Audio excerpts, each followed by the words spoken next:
9. The Keys of the Kingdom. This worldly lady helped to develop AA in Chicago and thus passed her keys to many. A little more than 15 years ago, through a long and calamitous series of shattering experiences, I found myself being helplessly propelled toward total destruction. I was without power to change the course my life had taken. How I had arrived at this tragic impasse, I could not have explained to anyone. I was 33 years old and my life was spent. I was caught in a cycle of alcohol and sedation that was proving inescapable, and consciousness had become intolerable. I was a product of the post-war Prohibition era of the Roaring Twenties, that age of the flapper and the it girl, speakeasies and the hip flask, the boyish Bob and the drugstore cowboy, John Held Jr. and F. Scott Fitzgerald, all generously sprinkled with a patent pseudo-sophistication. To be sure, this had been a dizzy and confused interval, but most everyone else I knew had emerged from it with both feet on the ground and a fair amount of adult maturity. Nor could I blame my dilemma on my childhood environment. I couldn't have chosen more loving and conscientious parents. I was given every advantage in a well-ordered home. I had the best schools, summer camps, resort vacations, and travel. Every reasonable desire was possible of attainment for me. I was strong and healthy and quite athletic. I experienced some of the pleasure of social drinking when I was 16. I definitely liked everything about alcohol, the taste, the effects, and I realize now that a drink did something for me, or to me, that was different from the way it affected others. It wasn't long before any party without drinks was a dud for me. I was married at 20, had 2 children, and was divorced at 23. My broken home and broken heart fanned my smoldering self-pity into a fair-sized bonfire, and this kept me well supplied with reasons for having another drink and then another. At 25, I developed an alcoholic problem. I began making the rounds of the doctors in the hope that one of them might find some cure for my accumulating ailments, preferably something that could be removed surgically. Of course, the doctors found nothing. Just an unstable woman, undisciplined, poorly adjusted, and filled with nameless fears. Most of them prescribed sedatives and advised rest and moderation. Between the ages of 25 and 30, I tried everything. I moved 1,000 miles away from home to Chicago and a new environment. I studied art. I desperately endeavored to create an interest in many things, in a new place, among new people. Nothing worked. My drinking habits increased in spite of my struggle for control. I tried the beer diet, the wine diet, timing, measuring, and spacing of drinks. I tried the mixed, unmixed, drinking only when happy, only when depressed, and still, by the time I was 30 years old, I was being pushed around by a compulsion to drink that was completely beyond my control. I couldn't stop drinking. I would hang on to sobriety for short intervals, but always there would come the tide of an overpowering necessity to drink, and as I was engulfed in it, I felt such a sense of panic that I really believed I would die if I didn't get that drink inside. Needless to say, this was not pleasurable drinking.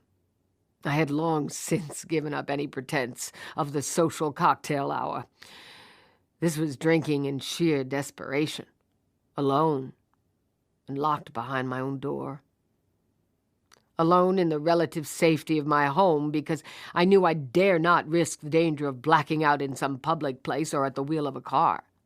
I could no longer gauge my capacity, and it might be the 2nd or the 10th drink that would erase my consciousness. The next 3 years saw me in sanitariums, once in a 10-day coma from which I very nearly did not recover, in and out of hospitals or confined at home with day and night nurses. By now I wanted to die, but had lost the courage even to take my life. I was trapped. and for the life of me I did not know how or why this had happened to me. And all the while my fear fed a growing conviction that before long it would be necessary for me to be put away in some institution. People didn't behave this way outside of an asylum. I had heart sickness, shame, and fear bordering on panic, and no complete escape any longer, except in oblivion. Certainly now, anyone would have agreed that only a miracle could prevent my final breakdown. But how does one get a prescription for a miracle? For about 1 year prior to this time, there was one doctor who had continued to struggle with me. He had tried everything from having me attend daily mass at 6 a.m. to performing the most menial labor for his charity patients. Why he bothered with me as long as he did, I shall never know. For he knew there was no answer for me in medicine. And he, like all doctors of his day, had been taught that the alcoholic was incurable and should be ignored. Doctors were advised to attend patients who could be benefited by medicine. With the alcoholic, they could only give temporary relief, and in the last stages, not even that. It was a waste of the doctor's time and the patient's money. Nevertheless, there were a few doctors who saw alcoholism as a disease and felt that the alcoholic was a victim of something over which he had no control. They had a hunch that there must be an answer for these apparently hopeless ones somewhere. Fortunately for me, my doctor was one of the enlightened. And then, in the spring of 1939, a very remarkable book was rolled off a New York press with the title, Alcoholics Anonymous. However, due to financial difficulties, the whole printing was, for a while, held up, and the book received no publicity, nor, of course, was it available in the stores, even if one knew it existed. But somehow, my good doctor heard of this book, and he also learned a little about the people responsible for its publication. He sent to New York for a copy, and after reading it, he tucked it under his arm and called on me. That call marked the turning point in my life. Until now, I had never been told that I was an alcoholic. Few doctors will tell a hopeless patient that there is no answer for him or for her. But this day, my doctor gave it to me straight and said, "People like you are pretty well known to the medical profession. Every doctor gets his quota of alcoholic patients. Some of us struggle with these people because we know that they are really very sick. But we also know that, short of some miracle, we are not going to help them except temporarily, and that they will inevitably get worse and worse until one of two things happens. Either they die of acute alcoholism, or they develop wet brains and have to be put away permanently." He further explained that alcohol was no respecter of sex or background, but that most of the alcoholics he had encountered had better than average minds and abilities. He said the alcoholics seemed to possess a native acuteness and usually excelled in their fields, regardless of environmental or educational advantages. We watch the alcoholic performing in a position of responsibility, and we know that because he is drinking heavily and daily, he has cut his capacities by 50%, and still he seems able to do a satisfactory job. And we wonder how much further this man could go if his alcoholic problem could be removed, and he could throw 100% of his abilities into action. But of course, he continued, eventually the alcoholic loses all of his capacities as his disease gets progressively worse, and this is a tragedy that is painful to watch, the disintegration of a sound mind and body. Then he told me there was a handful of people in Akron and New York who had worked out a technique for arresting their alcoholism. They asked me to read the book, Alcoholics Anonymous, and then he wanted me to talk with a man who was experiencing success with his own arrestment. This man could tell me more. I stayed up all night reading that book. For me, it was a wonderful experience. It explained so much I had not understood about myself. And best of all, it promised recovery if I would do a few simple things and be willing to have the desire to drink removed. Here was hope. Maybe I could find my way out of this agonizing existence. Perhaps I could find freedom and peace and be able once again to call my soul my own. The next day I received a visit from Mr. T, a recovered alcoholic. I don't know what sort of person I was expecting, but I was very agreeably surprised to find Mr. T a poised, intelligent, well-groomed and mannered gentleman. I was immediately impressed with his graciousness and charm. He put me at ease with his first few words. Looking at him, I found it hard to believe he had ever been as I was then. However, as he unfolded his story for me, I could not help but believe him. In describing his suffering, his fears, his many years of groping for some answer to that which always seemed to remain unanswerable, he could have been describing me, and nothing short of experience and knowledge could have afforded him that much insight. He had been dry for 2.5 years and had been maintaining his contact with a group of recovered alcoholics in Akron. Contact with this group was extremely important to him. He told me that eventually he hoped such a group would develop in the Chicago area, but that so far this had not been started. He thought it would be helpful for me to visit the Akron group and meet many like himself. By this time, with the doctor's explanation, the revelations contained in the book, and the hope-inspiring interview with Mr. T, I was ready and willing to go to the ends of the earth if that was what it took for me to find what these people had.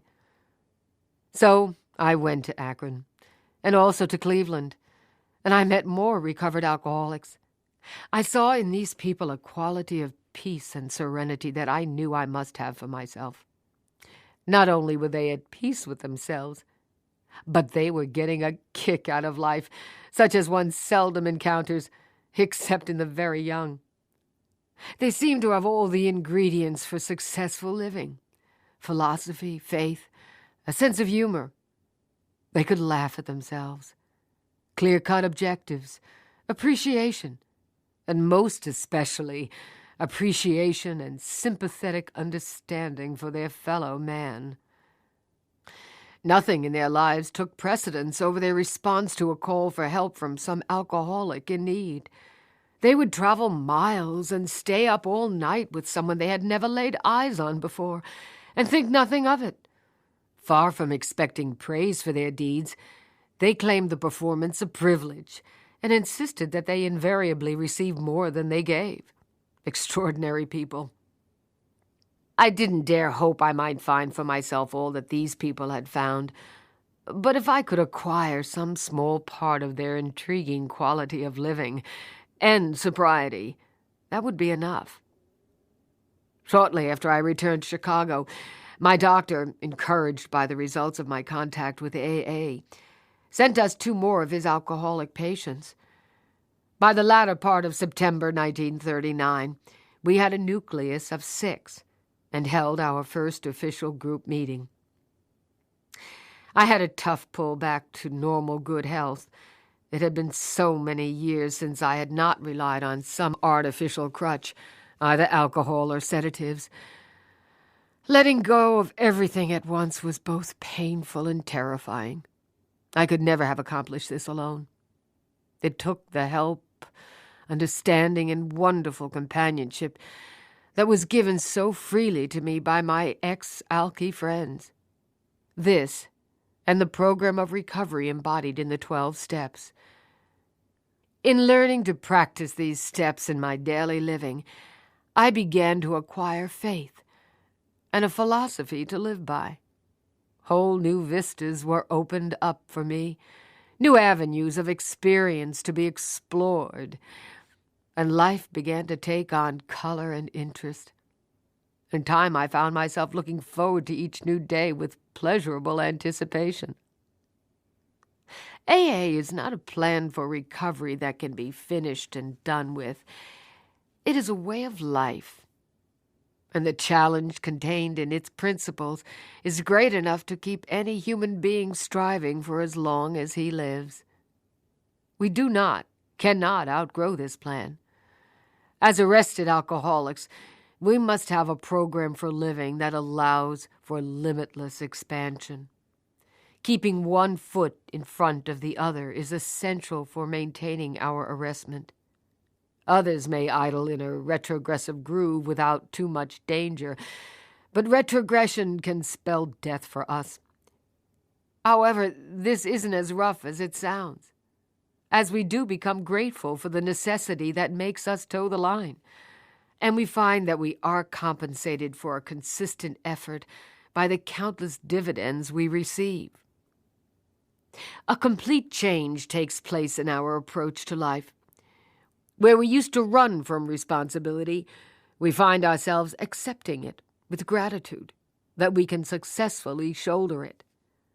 Instead of wanting to escape some perplexing problem, we experience the thrill of challenge in the opportunity it affords for another application of AA techniques, and we find ourselves tackling it with surprising vigor. The last 15 years of my life have been rich and meaningful. I have had my share of problems, heartaches, and disappointments, because that is life.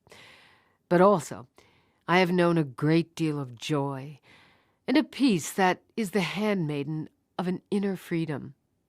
I have a wealth of friends, and with my AA friends, an unusual quality of fellowship. For to these people, I am truly related. First, through mutual pain and despair, and later, through mutual objectives and newfound faith and hope.